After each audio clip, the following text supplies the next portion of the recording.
Meow.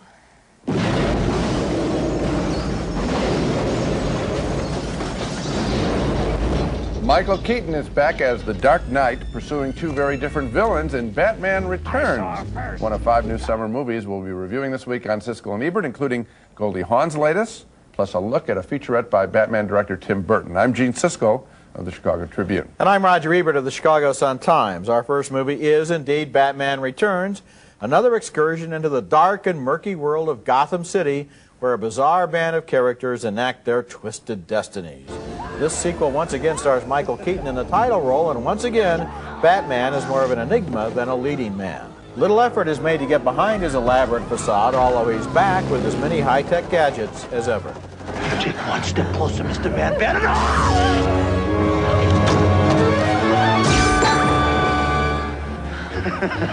You missed. What's new this time are some fresh characters, including a romantic interest of sorts for Batman. Michelle Pfeiffer plays Catwoman. Who are you? Who's the man behind the bat? Maybe you can help me find the woman behind the cat.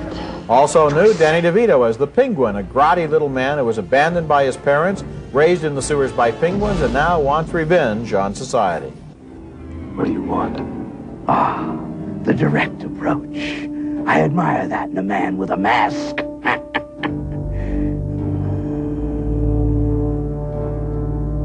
You don't really think you'll win, do you? But the real villain this time is Tycoon Max Schreck, played by Christopher Walken as a power-hungry manipulator who wants to drain Gotham of its energy. You're a well-respected monster.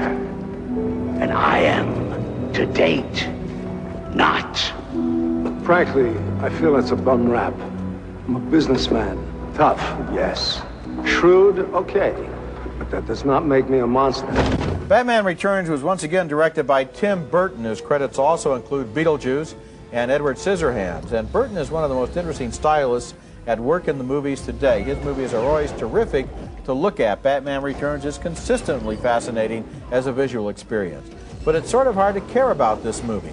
The storyline is confusing, the characters are only sketchily developed, and it's impossible to get involved in the fantastical story. I always felt I was watching from the outside.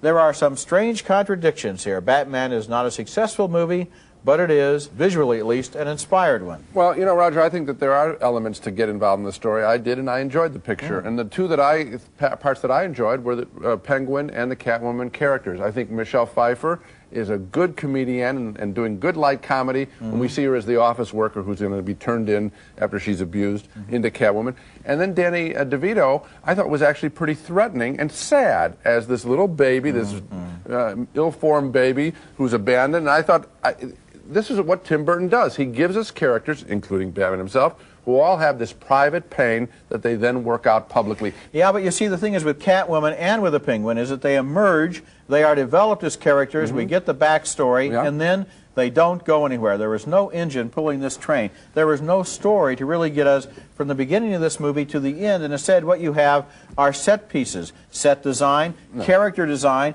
costume design, even personality design, but no narrative. The problem in the picture, it's not a perfect picture. The problem is the Max Schreck character. Frankly, he isn't particularly interesting. And his story and what he wants to do and how these other two characters fit in, I agree with you, that isn't worked out. But the point is that in seeing this story, I just saw this as a personal story rather than an action story. Yeah, but the thing is, maybe if the Penguin had wanted to do what it is that the Schreck character wants to do, that would give him some kind of an agenda. I agree with you. Because the problem is you have the two most interesting characters basically standing around as participants in somebody else's story. There's no need for Max Schreck, Christopher Walken, in this picture at all. And yet I would say, once again, Burton makes great-looking pictures. Okay.